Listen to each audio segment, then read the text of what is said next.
한 주간 승리하셨죠? 네, 날씨 더운데 이렇게 다 또 살아서 만나서 반갑고 정말 더운 한 주였던 것 같아요. 앞으로도 좀 덥다고 하는데 저 개인적으로도 저희 가정도 너무 더워서 저희 아파트가 화요일 날 정전이 돼버린 거예요. 저희 이제 동네가 13단지까지 있는데 저희 9단지만 정전이 돼서 이제 일정이 있어서 나갔다가 이렇게 이제 아이들 물놀이를 하고 씻겨서 집에 와서 이제 잠을 자려고 하는데 집에 막 소방차, 경찰차, 막 한전차 와가지고 막 이렇게 있더라고요. 그래서 잘 수가 없잖아요. 그래서 짐을 챙겨서 나오려고 하는데 다시 불이 들어오는 거예요. 그래서 들어갔다가 다시 또 불이 나가서 한 30분 있다가 불이 다시 들어올 것 같다고 하긴 하는데 안 되겠다 싶어서 이제 뭐 어디 가서 잘까 하다가 또 저 혼자 모르겠는데 우리 집이 어느 집에 가서 잘 만한 인원이 아니잖아요. 웬만한 평수가 아니고선. 그래서 교회로 가야 되겠다. 그래서 아이들을 데리고 교회에서 1박 2일 캠핑을 했어요. 근데 뭐 다 씻겨놓은 상태라 이렇게 와서 잤는데 이제 아이들은 너무 좋아하겠죠. 그래서 그 다음 날부터 계속 물어봐요. 또 정전이 언제 되냐. 그래서 이상한 소리 하지 말라고 제가 입을 꼬맬까 하다가 하여튼 그런 캠핑을 했고 또 기도해 주셔서 수련회 어제 그저께 잘 다녀왔습니다. 초등부 아이들이었는데 주님 마음 주셔서 뭐 아이들이 원하진 않았지만 제가 한 명 한 명 기도해 주면서 주님 나라 위에 산재물로 다 바치고 왔어요. 뭐 기도를 동의받고 하나요? 주님 주신 마음대로 하는 거니까 기도해주고 또 아이들이 너무 은혜를 많이 받고 막 헌신하고 그런 일들이 있었습니다. 개인적으로는 지난 한 주간이 목이 정말 아팠어요.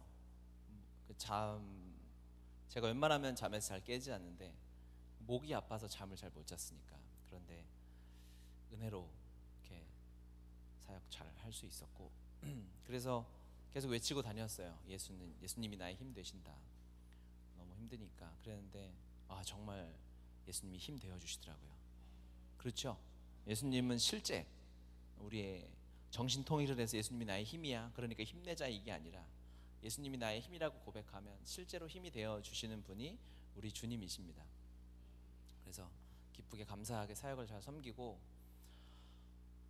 마지막 시간에 혹시 너희 중에 선교사 할 사람이 있냐 앞으로 나와라 그랬더니 초등학교 4, 5, 6학년짜리들이 뭘 알아요. 목사나 선교사 될 사람 나오라고. 그런데 안 나오더라고요. 그래서 뭐 안 나오면 뭐 그냥 마무리 기도하고 끝내려고 하는데 한두 명씩 나오기 시작하더니 어제 68명 아이들이 참석했다 그래요. 그런데 10명이 나와서 앞에서 무릎 꿇고 기도하더라고요. 그 중에 3명은 장난으로 나온 게 확실해요. 애들이 셋이서 친구들끼리 이렇게 팔짱 끼고 나와서 자매 셋이서 이렇게 있더라고요. 그래서 더 기도해줬죠. 너희 주님은 너무 순수하시니까 우리의 헌신을 그냥 장난으로 나왔으니까 이건 안 받으시고 이런 분이 아니잖아요. 그렇죠? 우리가 하나님 앞에 예물 드릴 때 건성으로 든 적이 얼마나 많아. 그런데 그거 반납 받은 적 없죠. 주님이 다 받으신 거야. 그러니까 너희들 잘 걸렸다 해서 더 빡세게 머리 눌러주고 그렇게 왔습니다. 감사한 시간이었고 오늘 또 우리 찬양팀과 함께 동해로 가는데 참 찬양 너무 은혜가 많은 것 같아요. 우리 찬양팀 첫 외부 사역이죠, 그렇죠? 열심히 훈련 잘 하고 있으면 하나님이 이제 터키로도 부를 수 있을 것 같은 생각도 들고 그렇습니다. 느헤미야 오늘 하나님가 들려준 소식이라는 제목으로 말씀 나누려고 하는데 제가 교회 봉사 이런 걸 처음 시작했던 건 한 20살 대학교 2학년 때였던 것 같아요. 아시는 분 아시겠지만 제가 고등학교 때까지 굉장히 숫기 없는 그런 남자 학생이었잖아요. 그랬어요. 사실입니다. 그래서 말도 못하고 어디 교회에서 봉사나 이런 거 사람들 앞에 서는 거 뭐 중국집 가서 단무지 더 주세요도 잘 못해가지고 엄마한테도 병신이냐고 소리 많이 들었으니까 그렇게 이런 사람이었는데 고3 때 이제 대학을 준비하며 그 두려움에 하나님 앞에 나도 모르게 헌신의 기도를 드려서 주님 제가 대학 가면 하나님 앞에 봉사하겠습니다. 그래서 가장 달란트가 없어도 할 수 있는 주보 접고 나눠주는 봉사부에 들어가서 대학 1학년 때 봉사를 하고 교회 누나 끌려가서 이제 기독교 선교단체 들어가서 대학에서 1년 훈련 받고 이제 2학년이 됐어요. 그랬는데 교회에서 갑자기 회장단 임원을 시키고 캠퍼스에서 순장이 돼서 영혼들을 케어하고 전도하고 다니는데, 제가 그렇게 준비된 사람이 아니잖아요. 고등학교 때는 교회 출석을 위해 주보를 받아오기 위해 거의 교회를 갔으니까 이거는 저희 생존이 달린 문제니까 그래야 일주일 동안 살아남을 수 있고, 엄마가 정말 천사같이 저를 그래도 밥 한 끼라도 주시는 방법은 제가 교회를 가야 되니까 그렇게 교회를 다니고, 갑자기 임원이 됐는데 리더가 되고 순장이 돼서 영혼을 케어해야 되는데 이게 보통 일이 한두 번이야 하겠지만 힘들 때가 참 많았어요. 그래서 진짜 많이 도망가고 싶었습니다. 그래서 잠수 타고 싶었는데 그래서 실제로 많이 잠수를 탔죠. 물론 잠수를 탈 때 제가 잔머리가 잘 돌아서 이제 너무 힘든 날이 있어요. 그럼 선교단체에는 오늘 교회에 내가 임원인데 큰 모임이 있다 해서 그렇게 거짓말을 해놓고, 또 교회에는 내가 지금 순장인데 내가 선교단체 모임이 있다 해놓고 엄마한테는 둘 중에 아무데나 가겠다 하고 집을 나와서, 제가 암사동 살 때라 집 가까운데 한강이 있어요. 그래서 한강에서 이렇게 한강을 이렇게 물끄러미 바라보고 한 2시간 3시간씩 앉아있다가 그렇게 집에 돌아가곤 했어요.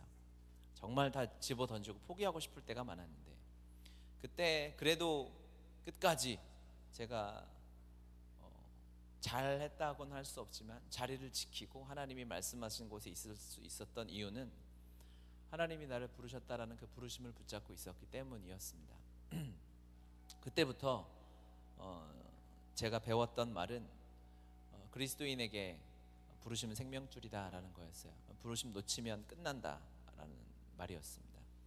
그래서 그때도 그래, 하나님이 나를 리더로 부르신 건 맞으니까, 순정으로 부르신 건 맞으니까 생각하고 버틴 거죠. 거기서 막 은혜로 할 시간도 있었지만 버텨서 그 시간들을 통해서 주님이 사용해 주시고 은혜를 부어 주셔서 지금까지 왔는데,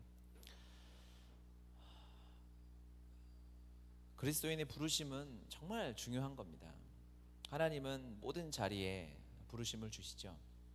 여러분이 복음의 교회로 이렇게 오시는 건 하나님의 부르심일 겁니다. 아멘. 부르심을 놓치면 오기 싫을 거예요. 그리고 저한테 직접적으로 말은 안 했지만 복음의 교회 그만 가고 싶다 생각이 든 적이 있었죠. 있었잖아, 조금이라도. 그때 우리를 붙잡았던 건 하나님이 그래도 날 부르셨지라는 부르심인 거예요. 저 인간을 보면 가기 싫을 때도 있고, 오늘 밥이 마음에 안 들면 가기 싫을 때도 있고, 사람이 그래요. 우리의 마음이란 게 원래 그래요. 하나님이 우리를 부르십니다. 결혼하고 가정에 대한 부르심이 없으면 가정이 무너지는 것이고, 학교에 가서 그 학교에 대한, 직장에 가서 그 직장에 대한 이 부르심은, 물론 부르심은 하나님이 다른 곳으로 옮기실 수 있고 새로운 부르심을 주실 때도 있지만 그 부르심이 끝날 때까지는 그 부르심을 붙잡고 있어야 하나님의 주신 그 뜻과 계획을 다 누릴 수 있는 것이죠. 그 부르심이 우리 그리스도인에게 너무너무 중요합니다. 그런데 그 부르심이 어떻게 오느냐, 이 느헤미야 말씀을 통해서 부르심이 오는 과정, 그리고 부르심을 받았을 때 그리스도인이 순종하는 과정들을 잘 볼 수가 있어요. 부르심은 어떻게 오느냐, 느헤미야의 부르심은 오늘 제목처럼 하나니가 들려준 소식으로부터 오는 겁니다. 하나니가 소식을 들려주었어요. 자기 형제가 이스라엘 예루살렘이 무너졌다는 소식을 듣고 그 소식에 가슴이 아팠습니다. 하나님의 부르심은 우리의 마음으로부터 오는 겁니다. 하나님의 부르심 따라해 봅시다. 하나님의 부르심은 우리의 마음에서 출발한다. 네, 마음에 하나님이 어떠한 마음을 딱 주시는 거예요. 빌립보서 2장 13절에 보면 너희 안에서 행하시는 이는 하나님이시니 자기의 기쁘신 뜻을 위하여 너희에게 소원을 두고 행하게 하시나니. 하나님이 기쁘신 하나님의 계획이 있는데 어떻게 출발하게 하시냐, 하나님은 사람을 통해서 일하시기로 결정하셨어요. 반드시 사람을 통해서만 일하십니다. 왜? 사람을 사랑하시고 하나님의 형상으로 만들었기 때문에 그 사람과 하나님의 이 놀라운 기쁨을 나누기 원하시기 때문에 사람을 통해서 일하시는데, 그 계획을 사람에게 보여주시고 마음에 작은 불을 하나 던져주시는 거죠. 그 불을 붙잡고 그 기쁘신 소원을 붙잡고 하나님이 일해 나가시는 거예요. 뭐 당연한 거라고 생각할 수 있어요. 우리가 작은 거 하나 하려고 그래도 마음이 동해야 할 수 있는 거예요. 점심 하나 먹으려고 해도 내가 밥을 먹어야 되겠다라는 마음을 먹어야 먹을 수 있는 거죠. 우리의 모든 행동은 우리의 마음에서 출발하게 되는 것인데, 하나님이 주신 그 작은 부르심을 우리가 붙잡고 그 길로 걸어가는 건 사실은 엄청나게 대단한 겁니다. 왜냐하면 성경이 이야기하는, 복음이 선고하는 우리의 마음의 상태는 충격적이기 때문에 그래요. 예레미야 17장 9절에 만물보다 거짓되고 심히 부패한 것은 마음이라. 너무 놀라운 선고입니다. 만물보다 거짓되대요. 나 빼고 모든 인류가 다 덤벼도 내가 거짓말을 제일 잘한다는 거예요. 뭐 두 손 들고 아멘이죠.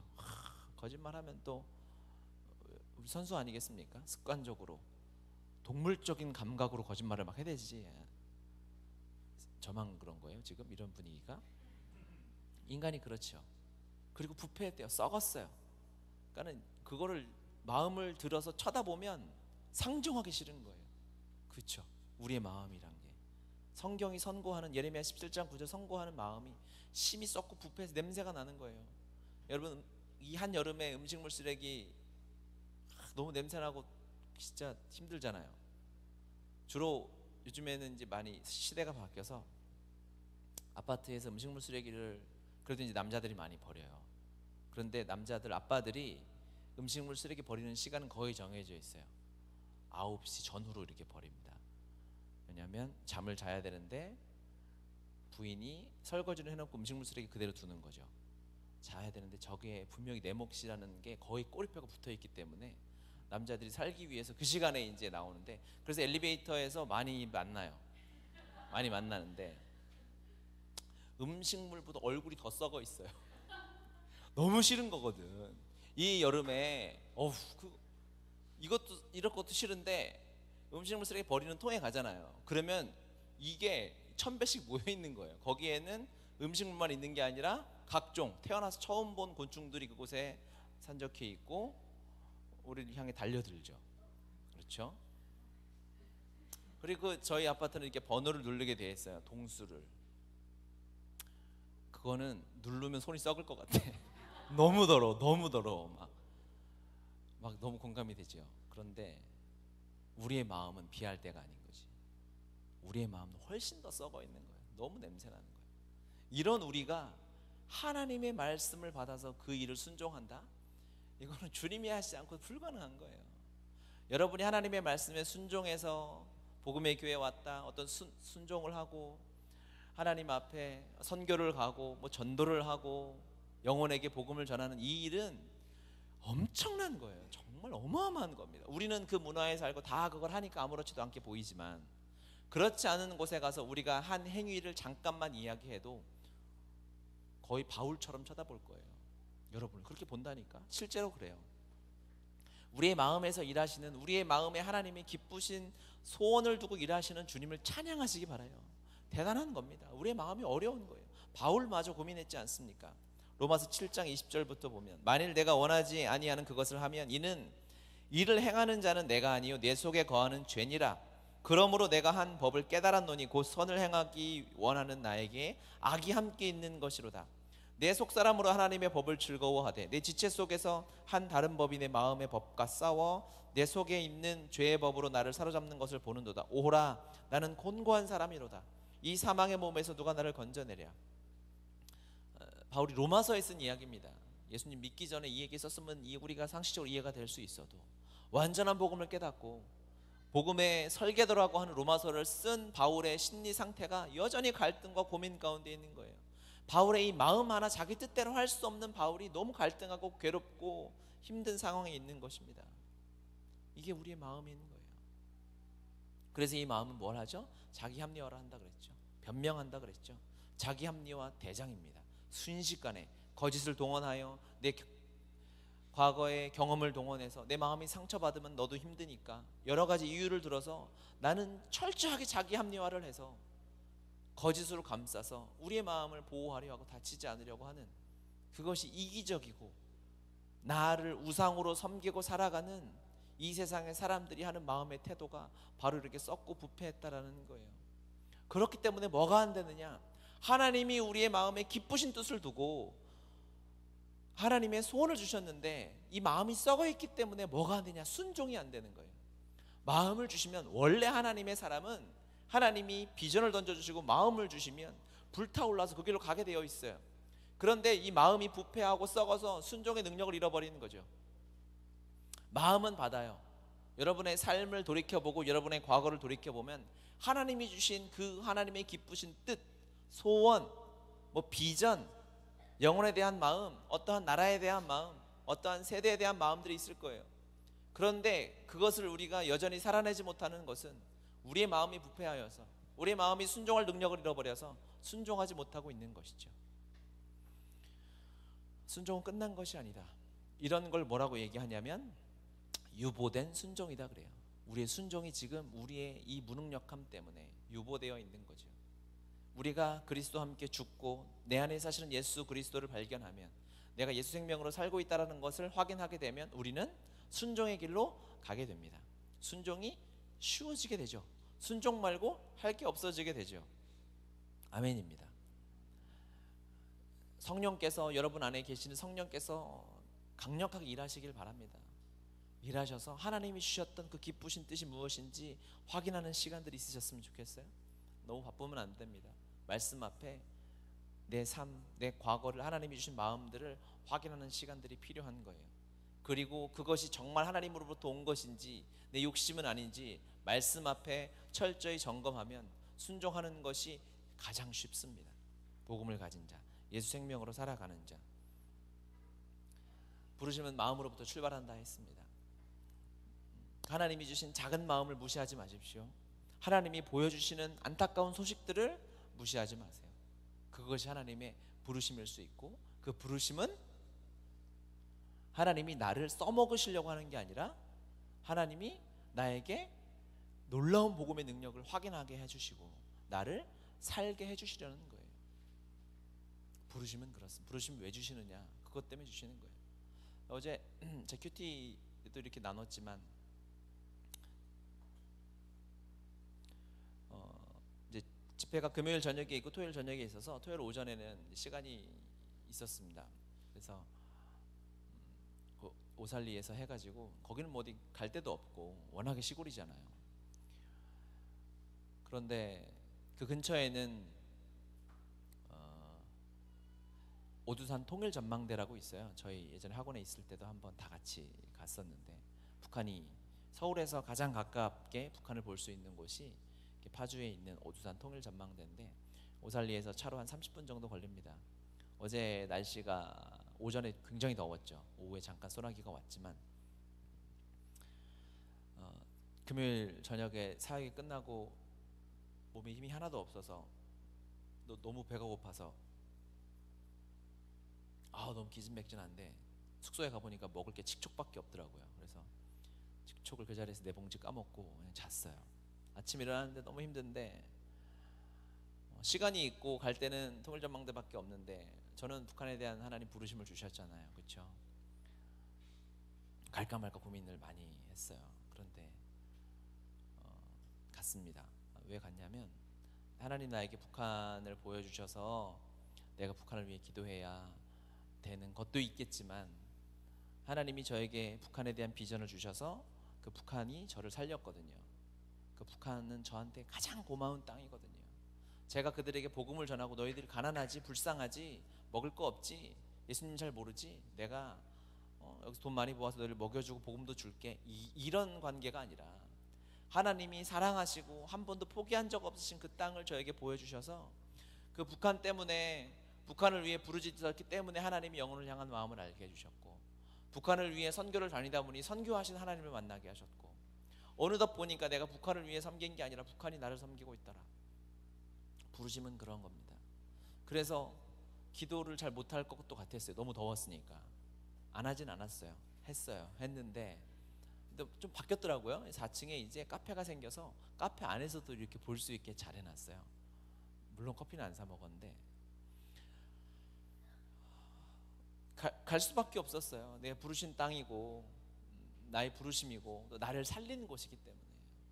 하나님이 여러분에게 부르심을 주셨다는 것은 나를 통해서 느헤미야를 부르셨다라는 것은, 느헤미야야 너 예루살렘으로 돌아가서 성벽을 재건하고 네 인생을 바쳐라가 아니라 예루살렘 땅 때문에 내가 너를 살릴 거다라는 하나님의 초청인 것입니다. 부르심에 반응하는 것이, 부르심에 순종하는 것이 여러분이 살아가는 길인 줄 믿습니다. 여러분 그래야 살 수 있어요. 막 세포가 뛰는 거예요. 살아나는 거예요. 하나님이 일하심은 하나님이 마음을 움직이셔서 부르심을 준 그 자리에서 출발하게 되는 것입니다. 그 마음이 임한 이 한 점, 아주 작디 작은 썩어서 냄새나는 이 마음 한 점에 하나님의 부르심이 임하고 하나님의 기쁘신 뜻이 임하면 그 작은 마음에서 하나님의 놀라운 일하심이 출발하는 원심력이 되는 거예요. 하나님은 그렇게 일하십니다. 한 점에 불과했던 느헤미야 한 사람 때문에 이전까지는 성벽을 재건할 꿈도 못 꿨죠. 하지만 느헤미야는 들려온 그 안타까운 소식이 부르심이라 생각하고 하나님 앞에 기도하고 순종했더니 하나님이 그것을 통해서 기적 같은 성벽 재건을 이뤄내셨습니다. 우리에게 부르심을 주셨다면 하나님이 우리 한 사람을 통해서 몇 명을 살려낼지 모르는 거예요. 얼마 전에 태국의 그 동굴에 아이들 12명, 코치까지 13명이 이렇게 갇혔던 사건 아시죠? 태국은 철저한 불교 나라지 않습니까? 나라 전체가 불교 덩어리인데 이제 그 아이들이 갇혔다는 소식이 들리고 나서 이제 영국의 동굴 탐험 구조 전문가들이 바로 태국에 가서 그 사람들이 이제 한 5일 만인가 일주일 만에 그 아이들을 찾아내죠. 그리고 나서 그곳에서 영국 사람이니까 태국말을 못하겠죠. 그런데 영국이 그 처음 만나는 시간이 굉장히 중요했다 그래요. 구조적으로 봤을 때. 왜냐하면 사태 파악을 해야 되고 그들이 어떤지, 무엇을 먹었는지, 어떠한 상태인지, 누가 죽은 사람은 다친 사람은 없는지, 이 태국 13명과 의사소통을 해야 이제 이 전문가들이 나가서 의사를 데리고 먹을 걸 공수하고 물을 가져오고 할 거 아니겠습니까? 그런데 영국 사람이 발견한 게 문제였어요. 말이 안 되니까. 그런데 놀랍고 신기하게 태국의 그 아이들이면 그 조기 축구는 아니고 하여튼 그 축구하는 아이들이잖아요. 그 아이들이 뭘 영어를 어떻게 배웠겠어요. 교육 수준도 낮고 아직 그런 GDP도 낮고 한 나라인데. 그런데 그 중에 한 아이가 영어를 하는 거예요. 굉장히 놀라운 일이죠. 그 아이가 영어를 해서 영국 탐험가들과 대화하고 우리의 상태, 우리가 어떻게 있었고 이 얘기를 다 해줘서 이 구조하는 시간이 사실은 그 한 타이밍, 그 영어하는 한 사람 때문에 너무 많은 아이들이 살았다 이렇게 얘기를 하는 거예요. 그런데 그 아이가 누구냐면 컴패션에서 교회를 통해서 후원하는 아이였던 거예요. 우리 컴패션과 함께 사역하죠. 컴패션을 한 교회를 통해서 아이들 20명, 30명을 케어합니다. 그러니까 교회에서 글로벌하게 키우기 위해서 교육을 가르치고 예수님을 가르치고 영어를 가르쳤던 거예요. 태국에서 영어 가르치는 게 별로 없다 그래요. 그런데 그 아이가 영어를 배워서 짧은 영어지만 자기의 상황들을 다 이야기할 수 있어서 그 이름이 알려지지 않은 그 한 아이 때문에, 예수님을 믿고 영어를 하는 아이 때문에 구조가 굉장히 단축되고 계획이 잘 짜여져서 그 아이들이 무사히 기적같이 나올 수 있었다 이런 얘기를 합니다. 그리고 나서 얼마 지나서 그 아이들이 퇴원하고 나서 기사가 났어요. 여러분 잘 모르시겠지만 태국이 불교 나라니까 그 12명이 코치까지 13명인데 그 중에 한 명 빼고 12명이 이제 머리를 깎고 이제 그 중이 되는 그걸 뭐라 그래요? 그 중체험이라고 해야 되나, 하여튼 중체험을 하러 이렇게 가운 입고 이렇게 하여튼 이렇게 입고 가는 거 있잖아요. 떼타올 같은 거 걸치고 막 이렇게 돌아다니잖아요. 중처럼. 그걸 했다고 나오면서 그 기사에 총 구조된 아이 13명 중, 구조된 사람들 13명 중 기독교인인 한 명을 제외하고 12명이 중체험을 했다 이렇게 나왔어요. 그러니까 그 한 아이가 예수를 믿었던, 이걸 상상이나 했겠습니까? 이 비전을 꿈꾸기나 했겠어요? 그 예수를 믿었던 한 아이가 온 인류까지는 아니어도 그 아이를 다 살려낸 거예요. 하나님을 믿고 우리 안에 예수라는 부르심을 주셨던 그 작은 점 하나가 사람을 살려내는 거죠. 상상할 수 없는 하나님의 방법으로. 십자가하고 동일한 원리죠. 예수님 십자가에 죽으셨을 때 사단은 상상하지 못한 거예요. 그냥 신이 죽었다 정도였겠죠. 하지만 그 십자가가 온 인류를 살려내고도 남음이 있는 기적인지 누가 알았겠습니까? 동일한 원리인 것입니다. 한 사람을 한 점에서, 하나님의 부르심이 임한 한 점에서 하나님이 일하셔서 하나님의 능력의 통로가 되는 것입니다. 하나님의 부르심을 받은 자, 우리는 그걸 기억해야 되죠. 하나님이 우리에게 안타까운 마음을 보여주실 거예요. 내 마음이 가는 영역이 있을 거예요. 어떤 사람은 노인에 대해서, 어떤 사람은 아이들에 대해서, 학교에 대해서, 직장에 대해서, 어떤 나라에 대해서, 저처럼 북한이나 무슬림에 대해서 그런 마음이 부어지면 하나님이 그 사람을 통해서 일하시는 거죠. 그렇죠? 우린 그걸 꿈꿔야 돼요. 하지만 꿈꾸면 꿈꿀수록 모순되는 게 있어요. 아무리 꿈꾸어도 나에게 능력이 너무 없거든요. 내가 북한을 사랑하고 북한을 너무 사랑하잖아요. 북한을 추종하면 좌파라고 하면 저는 극좌파죠. 너무 사랑하니까, 누구보다 더 사랑하니까. 그런데 그들에게 해줄 능력이 아무것도 없는 거야. 너무 다행인 거죠. 그러니까 주님이 일하실 수밖에 없죠. 주님의 통로가 되는 거예요. 하나님의 부르심이 임한 자가 해야 할 첫 번째 마음의 결단은 뭐냐? 나는 능력이 없구나. 나는 주님밖에 없구나. 주님을 붙잡고 하나님께 나아갈 수밖에 없는 자. 십자가에 죽어서 나는 능력이 없으니 주님께 내 모든 인생을 맡겨야만 하나님 일하실 수 있겠다라고 여겨지는 자, 여기고 드리고 계속 신뢰하는 자, 그 자만이 하나님의 통로가 되어서 하나님이 일하심의 역사가 될 수 있다는 것입니다. 눈덩이를 굴릴 때 가운데 조그만 주먹만한 눈덩이를 굴려서 큰 눈사람을 만들죠. 눈덩이가 능력이 있을 필요는 전혀 없는 거예요. 그게 아름다울 필요도 없고, 심지어 가운데 눈 뭉치기 귀찮으면 우린 뭐 하죠? 돌 가지고 하기도 하죠. 돌인데 나중에는 예쁜 뽀얀 눈사람이 만들어지는 거예요. 하나님께 부르심 받은 이 한 점은 능력이 있을 필요가 전혀 없다. 하나님의 마음만 부어지면 된다. 왜? 마음을 주신 이가 하나님이시면 능력이 없는 것도 주님이 아시고, 그러면 주님이 책임지시고 주님이 일하실 수밖에 없다. 부족한 저에게 복음 주시고 하나님 앞에 이곳까지 나오게 된 동기 하나 있어요. 하나님 주신 마음 뭐냐?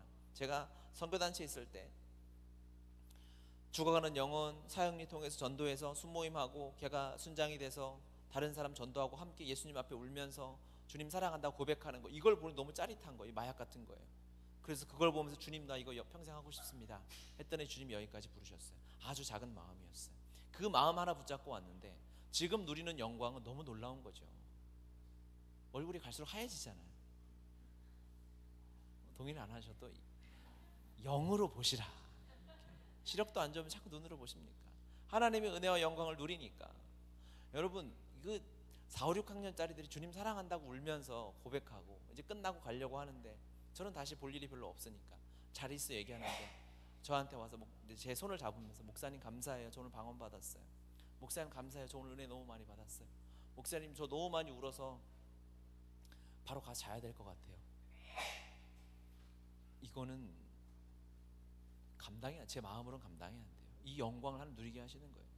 제가 여의도에 있을 때 시작은 좀 불순했지만 이렇게 가거도라는 섬에 두 번 끌려갔다 온 적이 있어요. 그래서 이제 설교를 하러 가는데 처음엔 갈 때는 모르고 갔죠. 모르고 목포까지 KTX를 타고 한 4시간 가서 한밤을 자고, 아주 이상한 데서 한밤을 자고, 다음날 아침 9시 배를 타고 4시간 반 가고도를 가는데 욕은 안 했어요. 여러분 믿어주십시오. 욕은 안 했어요. 국민 여러분, 욕은 안 했는데 막 감사만 나오진 않더라고요. 에어컨도 없었고 아주 힘들었는데, 두 번째 갈 때 제가 그 팀장을 붙잡고 욕은 안 하고 욕 직전까지 했어요. 너 가지 마. 쟤 또 끌려가야 되니까. 하지만 하나님께 부르심을 받았대요. 부르심 받았다는데 이게 말씀을 들먹이고 이러니까 제가 어떻게 할 수 없잖아요. 같은 우리 종놈들끼리 뭐라고 하게 해서 주님이 하라 하시는데, 그래서 이제 가는데 주님이 그 마음을 주시더라고요. 이 가거도에 예배를 드리는데 제가 처음에 갔을 때 할머니 권사님 2분 앉아 계시고 목사님 앉아 계시는데 거의 주무시고, 이 2분은 목사님 주무시고 확인하고 주무시고, 팀원들을 저쪽에 6명 앉아 있는데 하루 종일 페인트 칠해서 그 페인트 그 신나는 냄새 엄청 강하잖아요. 그래서 애들이 환각 상태인 거예요. 예배를 드리는 듯 다 이러고 있고 초점이 안 맞아. 그래서 병원에 들어가야 되나 싶을 정도로 막 이런 상황이었어요. 그러니까 이게 예배인지 뭔지 하여튼 그래도 뭐 십자가 보고 엄청나게 전하고, 다음에 이제 가는데 하나님 저에게 하시는 말씀이 내가 널 왜 부른 줄 아느냐. 이 땅에 10만 목회자가 있는데 바빠서 다른 사람들이 다 바쁘고 이 작은 교회가 보잘것없어서 너를 부른 게 아니라 내가 너를 통해서 일해야 되겠다. 이곳에 십자가 복음을, 네가 하는 복음을 전해야 되겠다는 마음을 주시는 거예요. 주님 이렇게 하시면 안 되는데 그 마음을 줘버리신 거지. 너무 감격이 돼서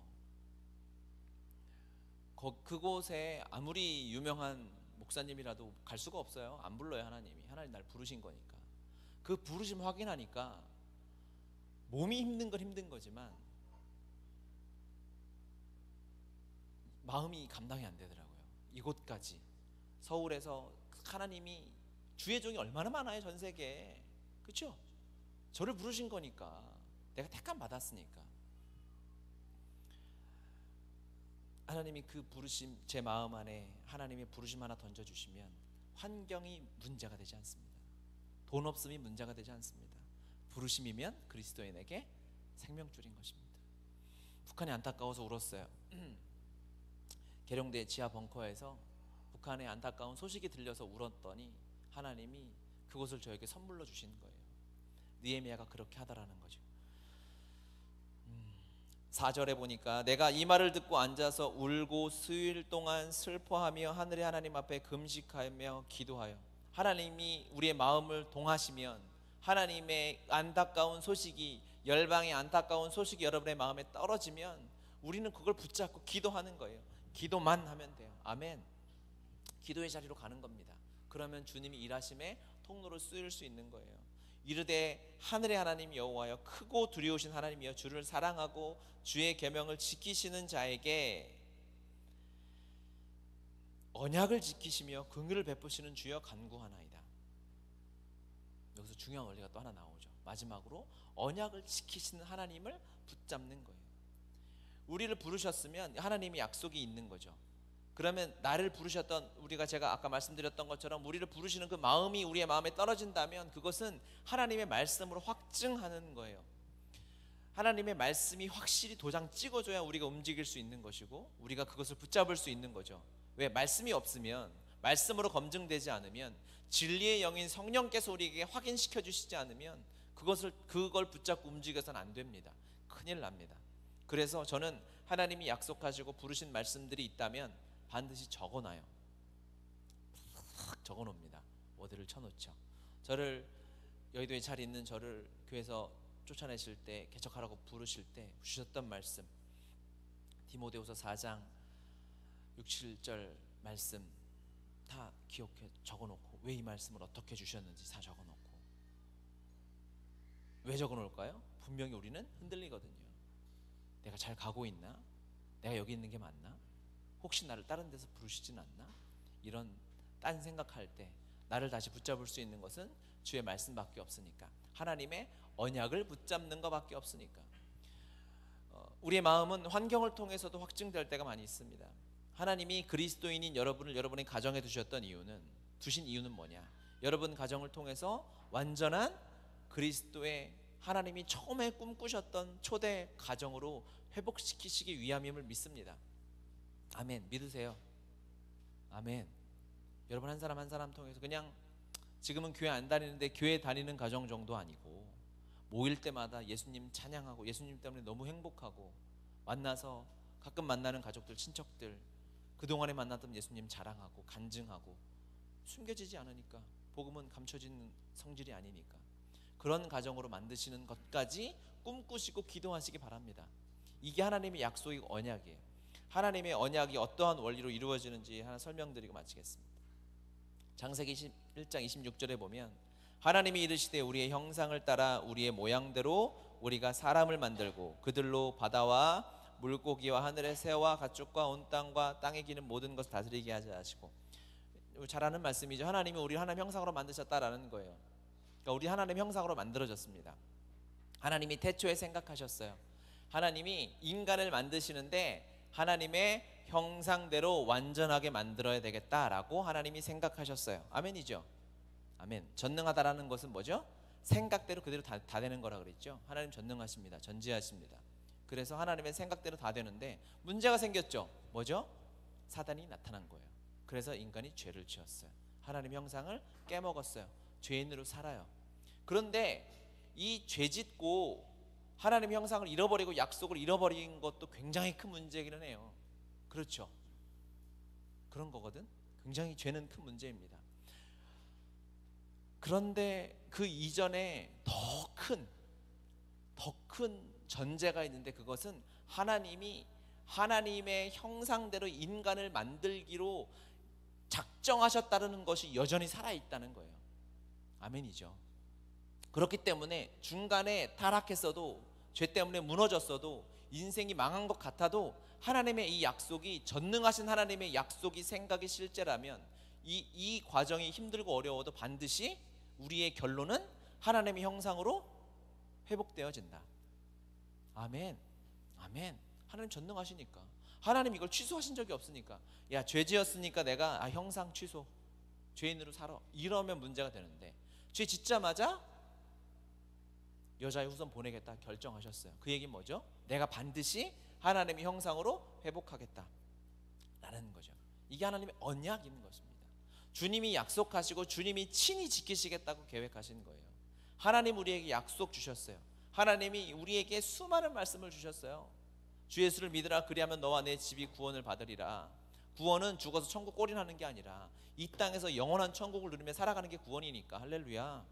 아멘. 그러니까 이 약속 실제가 될 때까지 우리가 놓지만 않으면, 우리가 의심하지만 않으면, 우리가 이 약속 붙잡고, 시간이 걸려서 문제지, 시간은 흘러가니까 붙잡고 있으면 우리의 가정이 회복되는 건 하나님의 약속인 것이 확실하기만 하면 문제는 없다. 내가 지금은 부족하고 연약하지만 내 안에 문제가 많고 복음을 잃어버릴 때 많고 죄짓고 마음이 무너질 때 많지만 하나님이 우리를 하나님의 형상으로 만들었다는 것이 여러분 확실합니까? 여러분이 하나님의 형상으로 만들어졌다는 게 확실해요? 그러면 반드시 하나님의 형상으로 회복되어집니다. 아멘. 이것이 하나님의 언약의 능력인 거예요. 그래서 하나님의 언약, 하나님의 말씀이면 그래서 충분한 거예요. 다른 것이 필요 없는 거예요. 말씀하신 분이 이루시니까, 지키시니까 그 말씀만 붙잡아라 이거죠. 그 말씀만 따라가라 이거죠. 그 말씀을 계속 주목하라 이거예요. 능력 없는 나를 보지 말고, 부르심을 잃어버린 나를 보지 말고, 하나님이 말씀하셨는가, 그러면 됐다. 거기서 덮어놓고 그냥 믿고 그 길 따라가면 여러분이 기도하는 것, 하나님이 주신 그 마음, 하나님이 주신 그 부르심 반드시 회복되어질 줄 믿습니다. 아멘입니다. 여러분, 그래서 약속을 붙잡아야 되는 거예요. 말씀을 의지해야 하는 거예요. 다른 것을 따라가면 안 되는 것입니다. 하나님의 약속 붙잡으십시오. 하나님의 은혜를 붙잡으시기 바랍니다. 그러면 여러분이 이제 원심력이 되는 거예요. 그러면 거기서 발생되는, 우리 약속을 붙잡은 우리 한 사람으로 인해서 가정이 변하고 교회가 변하고 이 나라가 변하는 것입니다. 저는 한국 교회가 분명히 변할 거라고 확신합니다. 하나님이 저에게 놀랍게도 하나님의 약속을 주셨어요. 북한이 하나님의 땅이 될 거라고 확신해요. 하나님 저에게 수없이 약속하셨거든요. 말씀하셨거든요. 잊어버릴 때가 있어요. 그래서 또 말씀으로 돌아와야 되는 거예요. 우리 잊어버리니까 계속해서 약속의 말씀, 부르심의 자리에서 계속해서 약속의 말씀을 쉬지 않고 붙잡고 또 붙잡고, 헷갈리면 또 붙잡고, 붙잡으면 우리로 인해서 놀라운 일이 생기는 것입니다. 태풍이 한번 생기면 그거는 그 태풍의 부르심이 닿을 때까지는 주변에 막을 길이 없는 거예요. 태풍이 어떻게 생기죠? 더운 바다에서 하도 더우니까 태양이 쫙 쬐니까 그냥 바닷물이 한 번에 확 증발해 버리는 거예요. 그러면 거기에 이제 저기압이 되니까 주변에 고기압들이 바람이 확 이렇게 회오리치며 돌면서 한 번에 이제 큰 이 저기압 덩어리가 바람이 되는 거죠. 그렇게 되면 이 원심력, 아주, 그러니까 바람의 흐름으로부터 시작하는 거예요. 그냥 바람이 좀 세게 분다 이 정도인 거죠. 그런데 그 더운 지방에서 그 일이 동시에 확 일어나면 그게 소멸될 때까지 엄청난 영향력을 나타내는 거죠. 태풍을 보면 저는 은혜를 받아요. 요즘 태풍을 막 기다리잖아요. 어제 소나기를 보면 울컥하고 막 이러더라고요. 우리가 태풍의 눈이 되는 거예요. 하나님의 약속을 붙잡은 자가 아주 그냥 이 세상을 뒤집어 놓는 거죠. 우리의 가정이 새로워지는 거죠. 우리의 교회가 달라지는 것이고, 여러분을 하나님의 말씀으로 보내신 그 직장과 가정에서, 학교에서 놀라운 일이 일어나게 될 줄 믿습니다. 될 수밖에 없습니다. 주님이 하시니까. 같이 기도합시다. 부르심을 붙잡고 기도했으면 좋겠습니다. 여러분, 분명히 성령께서 여러분의 마음에 던져주신 불이 있을 거예요. 안타까운 하나님가 들려준 소식 같은 무너진 영역들이 보일 것입니다. 사람일 수도 있어요. 안타까워 보이는 그 사람이 있을 수 있습니다. 눈물 짓게 하는 마음이 가는 사람이, 그게 부르심인 거죠. 학교가 될 수도 있고요, 우리 가정이 될 수도 있고. 여러분, 그걸 무시하면 안 돼요. 요보된 순종을 하나님께 드리십시오. 지금까지는 순종을 유보했다 할지라도 이제는 하나님께 다시 순종을 드려야 합니다. 주님 앞에 잘 사는 것, 평안하게 사는 것 감사한 일인데 때가 중요한 거예요. 그냥 자기 집에서 남들에게 해 끼치지 않고 그냥 하루 세끼 밥 잘 먹고 사는 거 감사한 일인데, 그 시대가 만약에 일제강점기라면 그 사람은 죄 짓는 거죠. 밥 줄여서 독립군에게 보내고 해야 되는 거죠. 우리가 이 마지막 때를 살고 있는 이때에 그냥 나 잘 먹고 나 잘 살고 평안하게 우리 가정, 내 아이, 우리 부모님 생각하며 사는 거 감사한 일인데, 이 때가 마지막 때이고 열방의 수많은 영혼이 죽어가고 있는, 사단이 발악하고 있는 이 사단의 강점기 때라면 우리는 그 삶을 어떻게 영적으로 바라봐야 돼 생각해야 합니다. 주님 앞으로 갑시다. 부르심을 붙잡읍시다. 하나님이 말씀하신 그 영역으로 가서 우리 기도를 드립시다. 주님, 나를 통해 일하여 주십시오. 내가 기도하겠습니다. 하나님 일하심을 보게 하여 주옵소서. 우리 주여 세 번 하시고 함께 기도합니다.